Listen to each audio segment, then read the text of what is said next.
back for our Bible study. I'm sorry it's been a little while since I've posted on here. I have recently gone back to work after the COVID slowdown. It's nice to be working again, but a little bit odd to be in hotels so frequently again. So getting used to that again here. So anyway, today we're going to continue in John's Gospel. We're going to begin working through the story of the woman at the well, found in chapter 4. We'll probably take this story in two parts. Actually, we'll definitely take it in two parts. The first part is going to cover the discussion Jesus had with the woman, her process kind of coming to faith, and some of the implications and lessons that I think we can draw from the story. And in the second part, we'll take a look at what she does with that, with her newfound knowledge and belief, how she takes that to others and helps others come to faith as a result. So let's start chapter 4 with verses 1 through 6. Now when Jesus learned that the Pharisees had heard that Jesus was making and baptizing more disciples than John, although Jesus himself did not baptize but only his disciples, he left Judea and departed again for Galilee. And he had to pass through Samaria. So he came to a town of Samaria called Sychar, near the field that Jacob had given to his son Joseph. Jacob's well was there. So Jesus, wearied as he was from his journey, was sitting beside the well. It was about the 6th hour. So John opens up by discussing kind of the perception of a rivalry between Jesus and John the Baptist. And I say the perception because I think there really wasn't one. In fact, the previous sections we've discussed show that John the Baptist not only held no animosity towards Jesus for the growth of Jesus' ministry and the subsequent decline of his own. In fact, he believed it was a necessary part of growing the kingdom and the good news. Wherever a perceived rivalry would really be getting noticed would have been among the Pharisees, who were on the lookout for whoever the new upstart rabble-rouser would be. Really, they're looking at who's threatening their power and their influence. But noting that the Pharisees were getting concerned and not wanting any trouble, Jesus decides to move on. He planned to return to Galilee, but he did not take what would have been a normal route for a Jewish man of the day. Indeed, in the day, most Jews would have done all that they could to avoid the land of Samaria by passing it on their way north to the area of Galilee. But Jesus felt compelled to go through Samaria. Now, we can't know for certain, but I wonder at the compulsion that drove him to do so.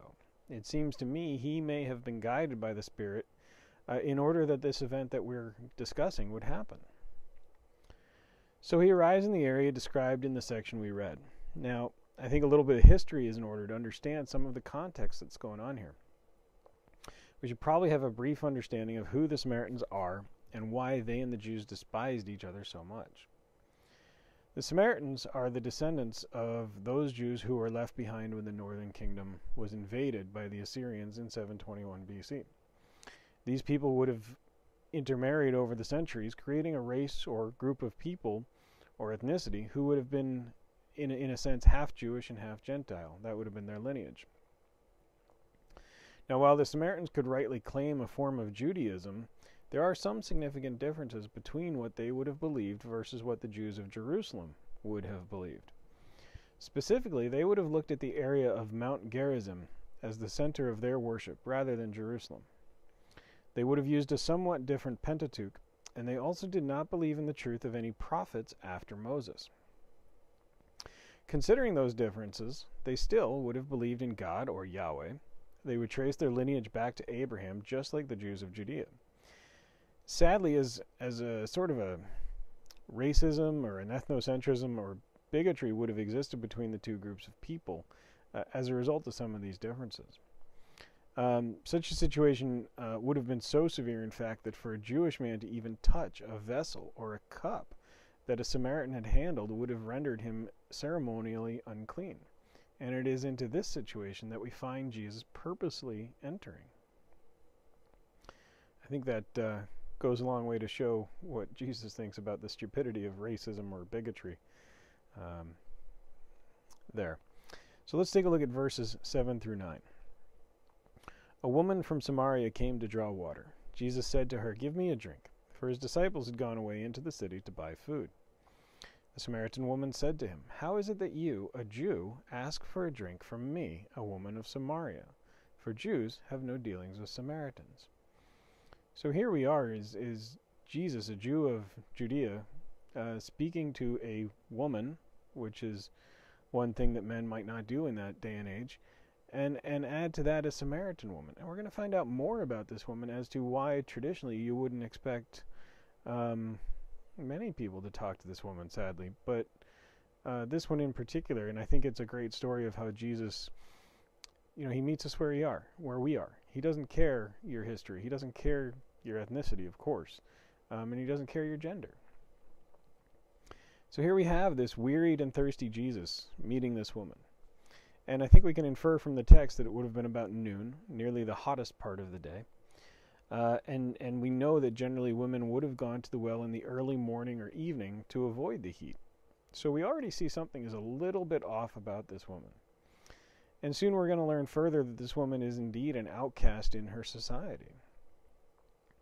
And I'd like to discuss this point now, even though we haven't read it, just as it adds further context that I do think is really important. We'll find out shortly that this woman has been married 5 times, and that she currently lives with a man who is not her husband.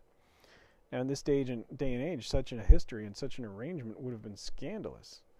We don't know the circumstances behind it, and today we'd probably judge it with a softer heart. Even today, 5 marriages is going to lead to a problem for some people. But it seems likely that the woman would have been very ashamed of her situation. It also suggests why she may have been retrieving water at this time of day rather than associating with the rest of the women. Now, it may not be unusual for a man to speak with a woman to request some water, but it is definitely unusual, as we said before, for a Jewish man to do so with a Samaritan woman. And the woman herself is surprised by Jesus' request and states that to him. Remember, to touch a cup that had been previously handled by a Samaritan would have rendered them ceremonially unclean. Jesus continues the conversation despite her surprise, and it's noteworthy again that Jesus is interested in neither the bigotry nor the sexism that the woman fears. He sees a person, very likely a hurting person, who will reap eternal benefit from the conversation that they are having. Moreover, he sees a woman who will take what she learns and spread that news. And I find it interesting and refreshing that he is sitting down to have this conversation with a woman, whom he will use to teach others, including men. He will use a woman to teach men. I think that's important. Verses 10 through 12. Jesus answered her, "If you knew the gift of God and who it is that is saying to you, 'Give me a drink,' you would have asked him, and he would have given you living water." The woman said to him, "Sir, you have nothing to draw water with, and the well is deep. Where do you get that living water? Are you greater than our father Jacob? He gave us the well, and drank from it himself, as did his sons and his livestock." So here Jesus speaks of living water. Now, reading through my commentary, there's some dispute as to whether Jesus speaks of himself here, or the Spirit, or the knowledge of Jesus. And I'm not really sure it's worth getting into that and getting bogged down in that detail, as they're all pointing to the same thing, that is, the good news of Christ and the eternal salvation he brings. Now, much like Nicodemus did in chapter 3, the woman is having a hard time understanding that Jesus is speaking of something spiritual, not physical. But this idea of being released from the toil of retrieving water on a daily basis is enough to make her listen to more. It is a mustard seed in her heart that God can make grow beyond imagination. Now, verses 16 through 18. Jesus said to her, "Go, call your husband, and come here." The woman answered him, "I have no husband." Jesus said to her, "You are right in saying, 'I have no husband,' for you have had 5 husbands, and the one you now have is not your husband. What you have said is true." So now the admission of what we discussed before. Indeed, the woman does have a past that may have caused her to be shunned by her community. Jesus displays now his divinity by revealing that he already knows of the woman's past. We'll see that this makes an impression on her as the story continues. And I believe it also reveals a truth on the road to salvation. The woman may have been compelled to lie about her past or to deny it, but instead she chooses to confess her shame. This is a step on the path of repentance and is necessary, I think, for salvation. We have to be willing to confess our own sins, not only to God, but often to ourselves.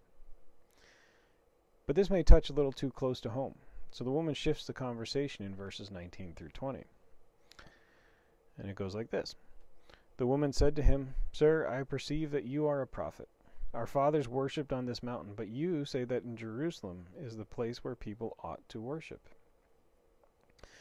So here she sets the stage for one of the truths of the Christian faith. I've said before that Jesus represents a huge paradigm shift in the way that people will relate to God. And it's highlighted here. Now remember, the Samaritans do not believe in prophets after Moses. They're looking now to the coming of Messiah as the next prophet. But the woman recognizes Jesus as a prophet. The mustard seed is beginning to grow in her heart. But there's still another problem. The Jews view Jerusalem as the earthly center of their faith, while the Samaritans view that center as Mount Gerizim. This, to her mind, would make her faith incompatible with that of Jesus. But Jesus has an answer that breaks down barriers and clears the way for faith and unity, and brings us truths that we can keep in mind today as well. Verses 21 through 24. Jesus said to her, "Woman, believe me, the hour is coming when neither on this mountain nor in Jerusalem will you worship the Father. You worship what you do not know. We worship what we know, for salvation is from the Jews. But the hour is coming, and is now here, when the true worshippers will worship the Father in spirit and truth. For the Father is seeking such people to worship him. God is spirit, and those who worship him must worship in spirit and truth." So here we see the truth that worship is not restricted to a mountain or a city. Likewise, it is not relegated to a building, or to a time, or to a season. Worship is for everyone, everywhere, anytime. I think there's a lesson here for the modern church, just as much as there was back in Jesus' day. As we see pretty clearly, the only requirements for worship are that we worship in spirit and truth. It makes me wonder if so many of the denominational differences we see in the Christian church today are really any more than minor squabbles. So too are the methods by which we worship. Regardless of how we choose to worship, be it with modern music or ancient liturgies, the only thing that matters is that we worship in spirit and in truth. Now finally for this section, verses 25 and 26. The woman said to him, "I know that Messiah is coming, he who is called Christ. When he comes, he will tell us all things." Jesus said to her, "I who speak to you am he." I wonder if the woman's statement was not a roundabout way of asking what her heart may have already known. She acknowledges the Messiah will come, and I think that mustard seed had now grown to a point where she knew the truth, but she needed confirmation of it. Her heart believed it, but her mind still wasn't quite there. And Jesus obliged. Here his statement can literally be translated as, "I am the one speaking to you." While the use of the phrase "I am" would have little meaning to people today, both Jew and Samaritan would know that in no uncertain terms, Jesus was claiming to be the great I am. He is claiming to be God, the Messiah incarnate, and the one the woman and the world has been waiting on. Now the woman can choose, just as any of us can choose, what we do with that claim, but we really can't say that that's not what he meant. This story tells us a lot about Jesus, and I think it gives us a lot of guidance to what our world and our faith should look like. Jesus didn't have to go to Samaria to get to Galilee, but I think he followed where the Spirit was leading. And that's not always an easy thing to do. And sometimes it causes us to come into contact with people we may not normally associate with, people we may not want to associate with, people we think may be really different from ourselves, but we still need to do it. Jesus speaks to a person who the popular culture of the time would have thought was beneath him, both for being a Samaritan and for being a woman, not even mentioning her having a past that would have led her to be shunned and shamed. But Jesus saw through all of that nonsense to the person in front of him. He saw her and recognized her need for the gospel of love, forgiveness, and repentance.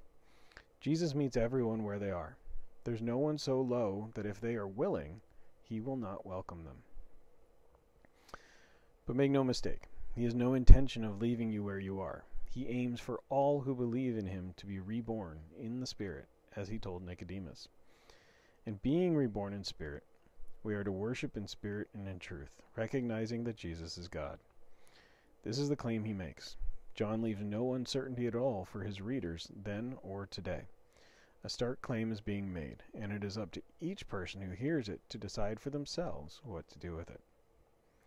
Thanks for joining. I hope you'll come back for the end of the story, and we'll see you next time.